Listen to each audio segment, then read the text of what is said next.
Je sens qu'au milieu de nous, il y a des adorateurs en esprit, en vérité. Je sens qu'il y a des gens ici peut-être fatigués, affligés, mais que Dieu soit béni, qui veulent continuer. Plus que jamais, malgré les temps difficiles que nous vivons, je sens la présence de Dieu. Dieu est au milieu de nous. Oh, je peux vous dire, il y a des églises où Dieu n'y est plus. Il y a des églises où Dieu n'y est plus. Quelle tristesse. L'église ne dépend pas du monde qu'il y a. Désolé. Je vous promets que c'est vrai. Nous pouvons brasser beaucoup de monde et ça devient comme une brasserie. Beaucoup de gens rentrent et sortent. Et il n'y a véritablement rien qui se passe. Il n'y a véritablement rien, absolument rien. Plus de conviction, plus de direction, plus de vision. L'église a besoin de retrouver la vision de Dieu. L'église a besoin de retrouver la direction du Saint-Esprit.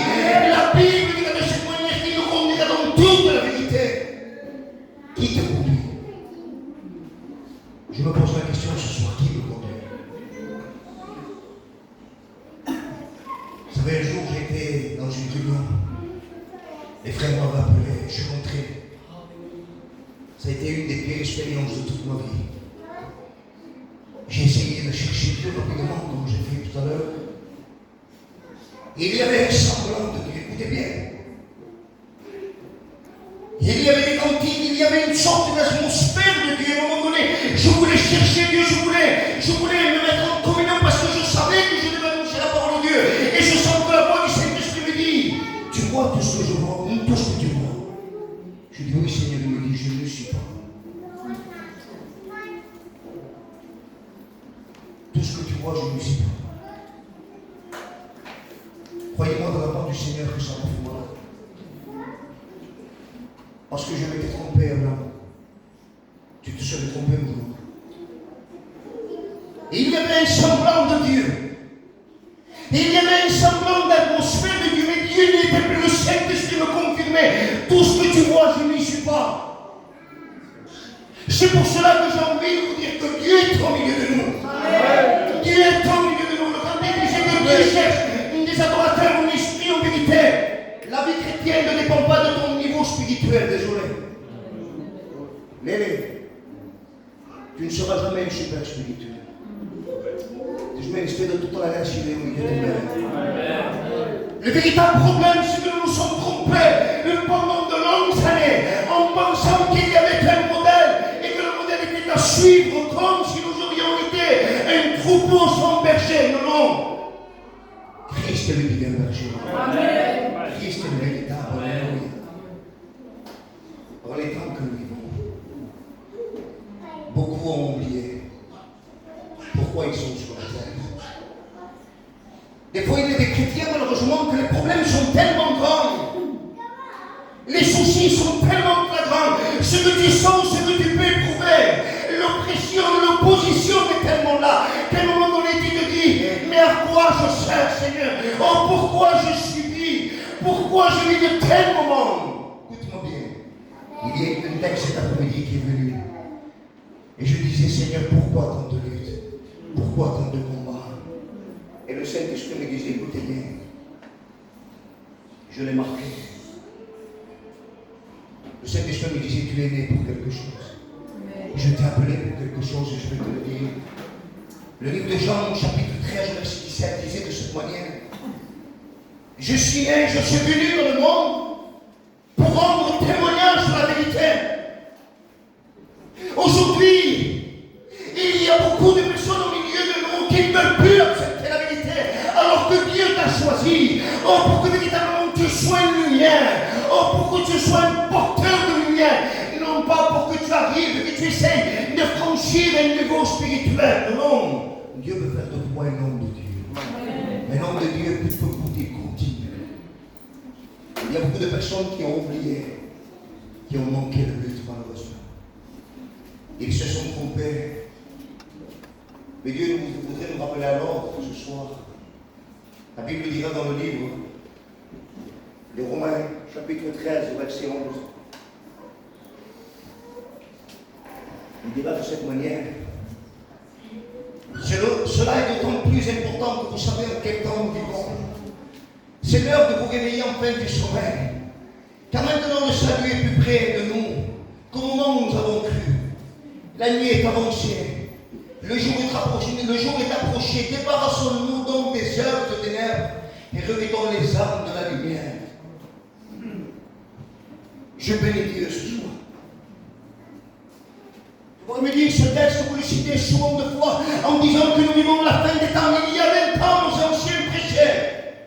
Aujourd'hui, nous vivons ce qu'il y a 20 ans, ils ont prêché, si ou non? Amen. Nous avons vécu jour pour jour véritablement tout ce que le vieux avait prêché. Comme si le Saint-Esprit nous disait, tu vois, tu t'étais planté, tu pensais qu'il disait n'importe quoi. Maintenant, tu vas le subir, tu vas le vivre. Amen. C'est maintenant que tu as été né pour rendre témoignage de la vérité. Voilà pourquoi le diable te met en déroute. Voilà pourquoi le diable a placé un contrat sur ta vie. Voilà pourquoi le diable, la Bible déclare de cette manière qu'il s'est juré notre perdition.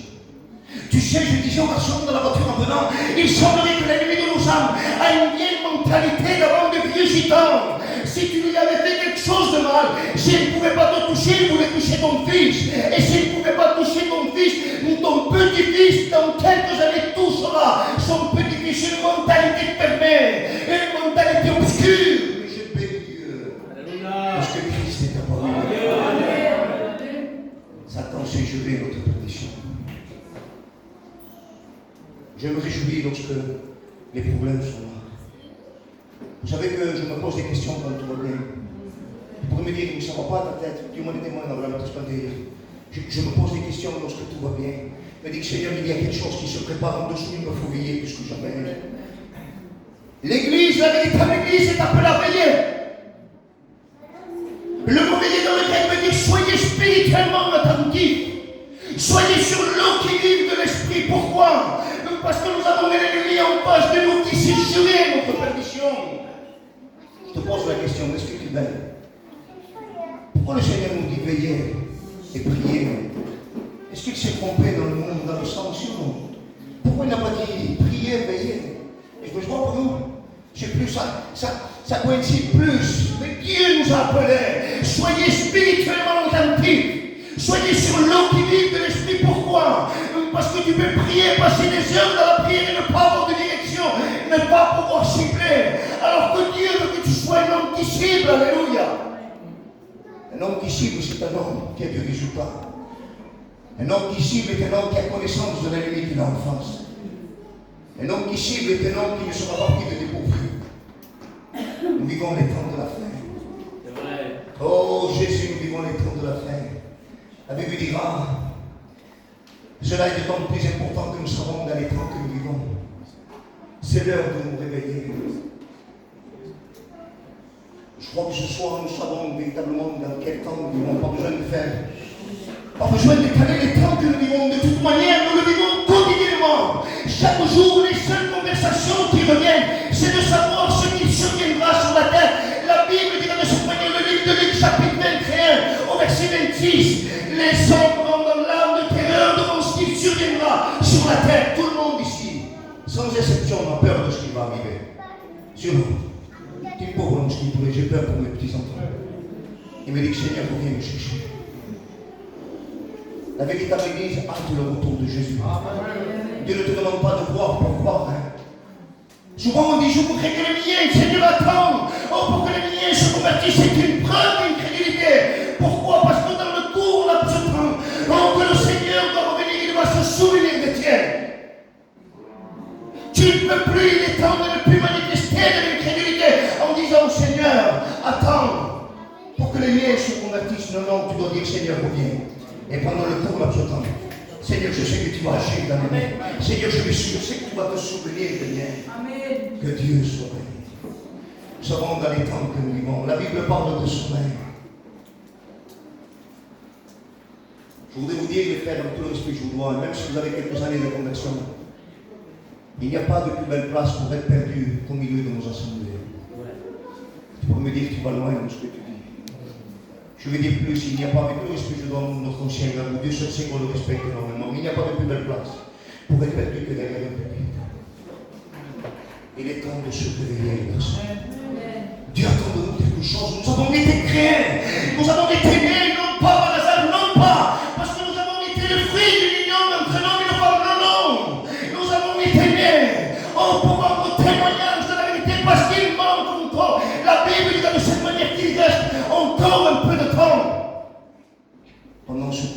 temps. Dieu veut t'employer, il veut que tu sois un témoignage de la vérité. Alléluia. La Bible parle, il va dire de cette manière, écoutez bien, et je ne voudrais embarrasser personne. La Bible dira, nous vivons, c'est l'heure de nous réveiller enfin du sommeil. Vous pouvez me dire que ce soir ici, personne ne sommeille, personne ne dort. Personne ne dort. Tu sais ce que veut dire le mot sommeil? État de vigilance suspendu. Réactivité amoindrie. Je j'ai pris mon dictionnaire pour répondre et je vais regarder ce que cela veut dire. État de vigilance suspendu. Au début de ta conversion, tu étais un homme vigilant. Au début de ta conversion avec ton foyer, oh, tu étais un homme qui n'était jamais pris de dépourvu. Oh, tu veillais. Tu étais spirituellement attentif, tu étais sur l'eau qui vient de l'esprit. Mais il est venu un temps où tu étais endormi, au milieu même de la communion fraternelle, au milieu même de l'église du Dieu vivant. Pourquoi? Ton état de vigilance a été suspendu. Je vais vous confesser quelque chose. Il y a eu un temps dans ma conversion où je suis tombé dans un sommeil. Je bénis Dieu que Dieu vienne à mon secours. Amen. Parce que sinon, aujourd'hui, je ne serais pas là. Et souvent, on n'a pas le coffre de le dire. Souvent, on n'a pas les entrailles, les tripes de pouvoir dire oui à un moment donné. Je me suis trompé. Pourquoi? Parce que nous avons peur et nous redoutons de ce que les personnes autour de nous vont penser. Laissez-moi vous dire, de la part du Seigneur, peu importe ce que vous allez penser de moi. Le principal, c'est d'arriver jusqu'au bout. Il est temps enfin de se réveiller du sommeil. Il a changé des hommes éveillés. Il faut que notre vigilance ne soit pas suspendue. La Bible parle et dira, réveillez-vous du sommeil. Cela veut dire que notre réactivité est amoindrie. On pourrait écouter le meilleur de tous les prédicateurs. Ça ne produit plus rien du tout. Pourquoi? Parce qu'on a même oublié le principal. Tu pourrais me dire, mais tu ne dis pas ce que je dis. Tu pourrais me dire que tu ne subis pas ce que je subis.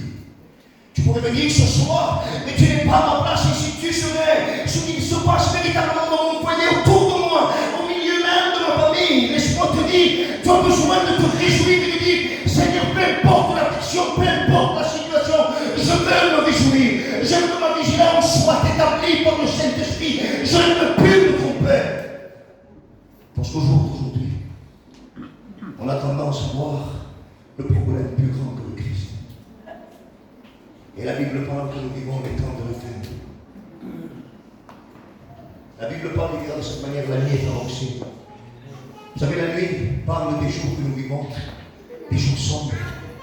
Le jour est approché, cela parle du retour de Jésus. Beaucoup trop de personnes au milieu même de nos assemblées ne croient même plus, ne se soucient même plus de ce que véritablement Dieu doit revenir. La Bible dit dans le livre de Luc, chapitre 18, au verset 8, lorsqu'il reviendra. Écoutez, le souci de Dieu, trouvera-t-il la foi? Je veux qu'il trouve la foi, même si elle est petite. Même si elle est petite, Abraham, je veux qu'il trouve la foi dans mon foyer. Je ne veux pas qu'il me trouve sommeillé, non.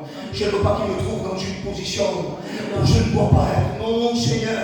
Seigneur, lorsque il semblerait que mon souci premier, ce n'est même pas de savoir si je m'arrivais avec la moitié d'un bras. Ou si peut-être, au milieu de la bataille, beaucoup de personnes vont laisser tomber. Non. Il se soucie pour savoir si je garderai la foi. Le véritable évangile, les frères, c'est un domaine de foi. Souvent, on veut croire pour croire, alors qu'il y a un ordre dans la Bible. La Bible dira de cette manière, si tu crois, tu verras. Amen. Je disais au garçon en venant dans la voiture, je disais, garçon, Dieu me demande d'avoir une foi ferme. Dieu ne demande pas d'avoir une foi de 3 étages, mais une petite foi ferme, par la grâce de Dieu, affermie par le Saint-Esprit. Dieu ne va pas nous demander quelque chose de grand, il sait que nous ne sommes pas l'auteur. De toute manière, Dieu ne te demandera jamais quelque chose que tu ne sois capable de pouvoir accomplir.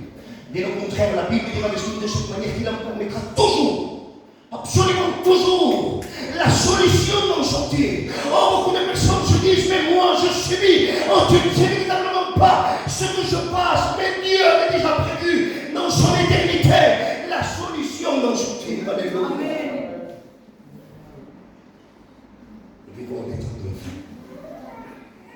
Et je disais, vous savez ce que le diable redoute?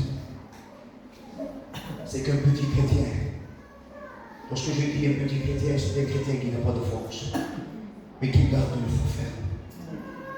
La foi triomphe, la Bible dit de cette manière, celui qui est né de Dieu, 1 Jean 5, verset 4, triomphe du monde. Et ce qui triomphe du monde, ce n'est même pas ma manière de parler, ma manière de chanter, ma manière d'écouter, c'est notre foi. Voilà pourquoi le diable veut que nos cœurs soient remplis d'incrédulité. Il ne veut pas porter la foi directement parce qu'il sait que tu vas t'en rendre compte. Ce qu'il veut, c'est qu'elle soit enrobée, qu'elle soit entourée, qu'elle soit liée par l'incrédulité. J'ai besoin de dire à Dieu ce matin dans cette journée, Seigneur, arrache l'incrédulité de mon cœur. Je te crois. Le diable a peur du faux faire. Le diable ne redoute pas un serviteur de nous. La Bible dit de résister des dangers du faux faire. Et il fera le nous. Il y a un ordre dans la parole, il est obligé d'obéir à la parole de Dieu.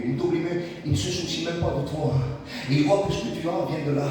Il voit que ce que tu es en train de manifester ne vient pas de toi, ça vient du ciel. C'est la parole de Dieu. Il est obligé de se rendre à l'évidence. Il est obligé de dire sa foi n'est pas grande parce qu'il ne connaît pas tout. Mais il examine, il essaie d'en déduire. Sa foi n'est pas tellement grande, mais sa foi est faible. Et parce que sa foi est faible, je suis obligé de fuir. Il est temps, l'Église du Seigneur, de ne pas tomber dans un sommeil spirituel. Vous savez, je vais le dire pour cette semaine de mission. Je suis venu, je croyais que j'avais un message devant les témoins. Et le Saint-Esprit a changé. Et vous savez comment c'est difficile. Lorsque Dieu nous change, c'est brouillant dans ma tête. Mais je sais qu'est-ce que Dieu veut te dire. C'est que tu as besoin, plus que jamais, de relever ta tête. Parce qu'il revient nous chercher. Beaucoup de personnes ne croient même plus au retour de Jésus. Beaucoup de personnes sont tellement pris devant les témoins. Est-ce que cela veut dire que tu ne dois pas vivre? Oui, tu dois vivre. Bien sûr que tu dois me faire parler de marier, il a marié son enfant. Nous tous ici, autant que nous sommes, nous avons marié nos enfants, mais je te promets de la part du Seigneur, je te le dis en vérité, plus que jamais. Je suis en train d'attendre le retour, Jacques. Le retour de Christ. La véritable Église ne se sent pas bien ici. Les garçons, si vous vous sentez bien dans vos foyers, si tout va bien parce que vous achetez un petit bout de terrain ou parce que vos affaires marchent bien, vous avez le souci. Vous me dites que tous les hommes de Dieu sont bénis, que Dieu soit loué, ça n'a rien à voir avec cela. Mais si ta joie est en train de dépendre de ce que tu es en train d'avoir, tu es l'homme et le foyer le plus grand. Nous vivons les temps de la fin. La Bible parle. Cela est plus important, vous savez, les temps que nous vivons. Car maintenant, le salut est près de nous, lorsque le jour où nous avons cru la nuit dans le jour s'est approché. Débarrassons-nous donc des heures de ténèbres et revêtons les armes de la lumière. Beaucoup de personnes pensent que Dieu les a oubliés. Pendant la course, beaucoup de personnes se disent Dieu m'a oublié parce que je suis au milieu de l'assemblée. Et il n'y a plus rien, absolument plus rien qui descend du ciel pour moi. La manne a été interrompue. Les cailles ne sont plus descendus. Plus rien, absolument plus rien. Laisse-moi te dire que c'est toi-même, par ton doute, qui a fermé le ciel. Je peux te dire de la part du Seigneur que Dieu ne t'a jamais oublié. Je voudrais lire un texte dans le livre d'Isaïe. Je l'ai noté vite avant parce que j'ai pensé à ce texte. Chapitre 49, verset 15. Une femme oublie-t-elle l'enfant qu'elle allait? N'a-t-elle pas compassion du fils qui est sorti de son ventre? Même si elle l'oubliait, écoutez bien, moi, je ne t'oublierai jamais. Alléluia. Il y a quelque chose de sûr, frère. C'est que peu importe la situation que nous vivons, peu importe le découragement, peu importe la situation par laquelle tu es en train de passer, tu sais, des fois le découragement est tellement grand que tu perds tes moyens. Savez-vous ce que veut dire le mot découragement? Je vais vous regarder. Réduire l'envie. Enlever la possibilité. Le diable ne viendra pas tout à coup interrompre la vie chrétienne. Non, il viendra très doucement.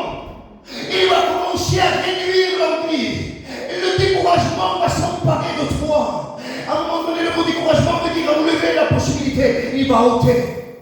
Et lorsque tu te rendras compte, tu deviendras un apostate au milieu des saints. Pour lui dire, Seigneur, que l'apostasie ne me touche jamais. L'apostasie, ça ne veut pas dire les temps apocalyptiques. L'apostasie, c'est l'abandon de la foi. Le mot apostasie veut dire non plus rester dans la position que nous avions, peut-être mieux, mais simplement battre en outre. Tu commences à prendre du recul. Et à un moment donné, tu perds. Tu es en train de perdre ce que tu avais. La Bible parle, mais il va dire de cette manière, ce que j'ai contre toi, c'est que tu as abandonné ton premier amour. Tu sais, Dieu précise d'abandonner. Tu sais ce que veut dire le mot abandonner, mettre de côté, délaisser. Le mot abandonner ne veut pas dire perdre, désolé.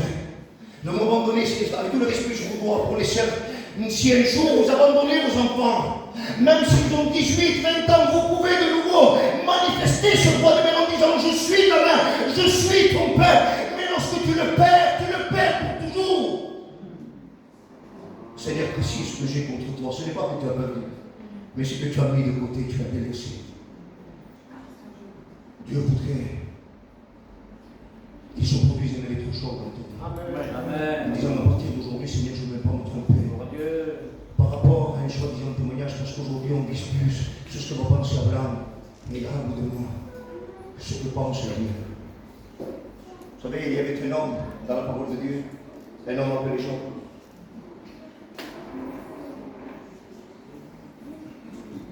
Et cet homme, la Bible dira de cette manière au chapitre 1.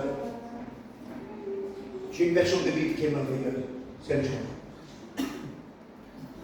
La parole de Dieu dira de cette manière, Job était un homme intègre et droit et s'alimentait de la crainte de Dieu. J'ai une version qui dit cela. Job était un homme intègre et droit et s'alimentait de la crainte de Dieu. C'est la version Pierre de Beaumont. Aujourd'hui, je voudrais te poser la question, quel est ton aliment spirituel? Tu pourrais me renvoyer la balle sur quel est ton aliment spirituel? J'ai besoin de toute la grâce de Dieu. Peut-être que ça ne se voit pas. Si ça veut dire dans l'église, tu es comme moi, oui, je suis comme toi. J'ai besoin de toute la grâce de Dieu. J'ai besoin. Je disais au garçon, mon Dieu, j'ai les garçons, je peux vous confesser que j'ai besoin de toute la grâce de Dieu. Mais ça ne veut pas dire que je dois abandonner. Ça ne veut pas dire que je veux jeter l'éponge. Non, non. Ça ne veut pas dire que je veux. Beaucoup de personnes, dans les problèmes de cette vie, ont décidé peut-être même de tout plaquer en disant le ciel est fermé pour moi. Souviens-toi de quelque chose que je t'ai dit, celui qui a fermé le ciel, c'est toi. Aujourd'hui même, tu peux de nouveau ouvrir le ciel. Ce soir même, de nouveau, la manne peut tomber du ciel, les cailles peuvent tomber, la gloire de Dieu peut te poursuivre, la gloire de l'Éternel peut t'accompagner, peu importe les situations que tu puisses endurer, Dieu sera avec toi. Tu as besoin de sortir de cet état de sommeil spirituel. Vous savez, il y a l'ennemi de nos âmes qui ne supporte pas que tu puisses écouter qu'il y a le Dieu de la deuxième chance, le Dieu qui est capable de te fortifier, ne le supporte pas. Il veut accabler l'Église en disant que tu ne remplis pas les conditions, tu es bon, avec tout le respect, je te vois pour le faire. Tu ne remplis pas les conditions, tu n'es pas à la hauteur, fous le camp, c'est même pas la peine. Je pourrais te dire, même si tu n'as pas rempli les conditions, je disais au garçon, il y a un avocat auprès du Père qui plaide notre cause. Alléluia. Que peu importe la situation que nous avons rencontrée, peu importe ce qui s'est passé, même, je vais dire plus fort, tu peux me dire, tu légalises le péché, que Dieu me garde, même si tu as péché, si tu te repens, si tu réalises véritablement qu'il y a un avocat, qu'il y a une condition pour les personnes qui veulent vivre véritablement dans la lumière. Alléluia. Je condamne le péché. Mais même si j'ai péché, il y a un avocat. Dès le moment où je viens de Amen. Il est temps de sortir. Vous savez qu'est-ce que dira la parole de Dieu, le livre de Philippiens? Oubliant ce qui est à l'arrière, chapitre 3, verset 13. Et me portant jusque devant, je cours vers le but. Une autre version de Bible dira, je m'élance vers le but. Un homme qui prend de l'élan, Un homme qui a compris qu'il y a un obstacle devant lui, doit prendre de l'élan. Et à un moment donné, là où il devait trébucher, là où il devait tomber, là où il devait se faire du mal, il va franchir, il va triompher, il va passer au-dessus. Voilà ce que Dieu attend de toi. Oublions ce qui est en arrière. Si Dieu a dit un jour qu'il prenait nos péchés, les jetait au fond de la mer et ils sont sauvés les tout. Pour me dire le créateur de la mémoire, le Dieu de l'éternité. Comment est-ce possible qu'il dit, je prends tes péchés, je les jette au fond de la mer et je ne m'en souviens plus. Savez-vous le pourquoi? Parce qu'il a ordonné par sa parole. Il ne peut se tenir à lui-même. C'est-à-dire il a dit qu'il oubliait. Tout a été oublié. Mais Dieu te demande ce soir d'oublier toi aussi. Non pas pour faire les mêmes erreurs, pour repartir dans le péché, que Dieu nous garde, les garçons. Non pas de léger au milieu de nous, avec tout l'esprit, je vous vois. Non, que des hommes remplis de conditions, alléluia. Des hommes remplis du Saint-Esprit. Des hommes qui souffrent pour l'évangile. Des hommes qui s'abandonnent à lui seul. Des hommes qui ont été nés pour témoigner de la vérité. Il est temps d'oublier. Il est temps de se repentir et de dire Seigneur. Et je n'ai même pas pris garde que si tu reviendrais, peut-être j'ai défailli dans la foi. Je n'ai même pas pris garde des temps que je vivais. Vous savez, on s'habitue à venir à la réunion. Vous savez, durant le 30e, souvent on disait trop de réunions tuent les réunions. Mais je veux toujours se montrer cette chose. Quand il disait cela, ça m'allait pas. Je disais pourquoi trop de réunions tuent les réunions? Tu ne sais pas que dans une réunion, il peut y avoir une conversion, il peut se passer quelque chose de grand, mais trop de réunions, à un moment donné, on s'habitue. On rentre et on sort de la manière dont on se montre. Les garçons, il est temps de rétablir les choses. Seigneur, si le sommeil s'est emparé de moi, je veux me réveiller au nom de Jésus. Amen. Je veux que ma réactivité soit comme non plus amoindrie. Je veux qu'elle soit pleine, remplie du Saint-Esprit. Je veux être réceptif à tout. Et il y a peut-être un temps que le Saint-Esprit ne te conduit pas. Oh, tu peux me dire, alors peut-être le Saint-Esprit m'a abandonné. La Bible dira, n'attristez pas le Saint-Esprit, n'éteignez pas. Il y a deux conditions. Peut-être en même temps, tu as attristé. Et il est venu le temps de se repentir. Alléluia. Il faut que notre réactivité, il faut que notre état de vigilance ne soit plus suspendu. Les frères, dans le quartier où vous êtes, c'est à partir de vous que Dieu va ajouter. C'est vrai. Amen. Voilà pourquoi le diable nous met en déroute. Ne posez pas de questions. Il faut être un super intelligent pour le comprendre. Voilà pourquoi, vous savez, nous sommes une église.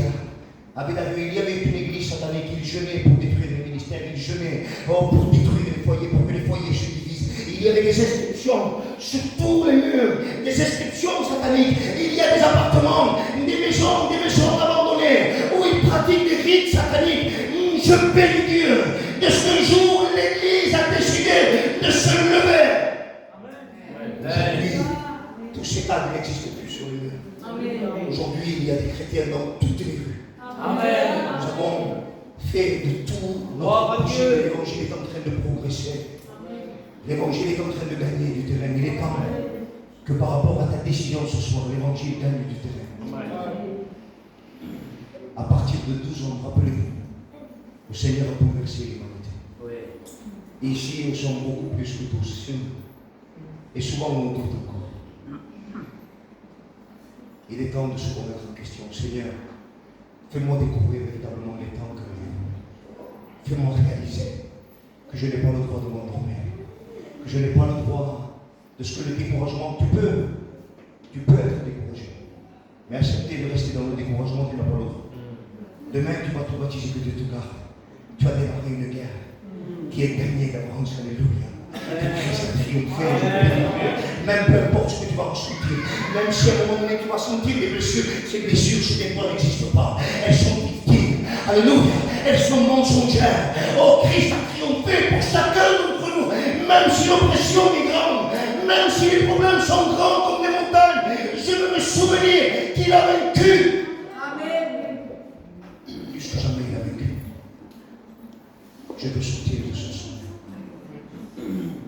Je veux oublier ce qui est à l'arrière et je veux me porter sur ce qui est à l'avant. Je veux me lancer vers le but. Je voudrais que nous puissions prier le Seigneur. Je ne me bats qui peut. Jésus. Saint-Esprit nous donne la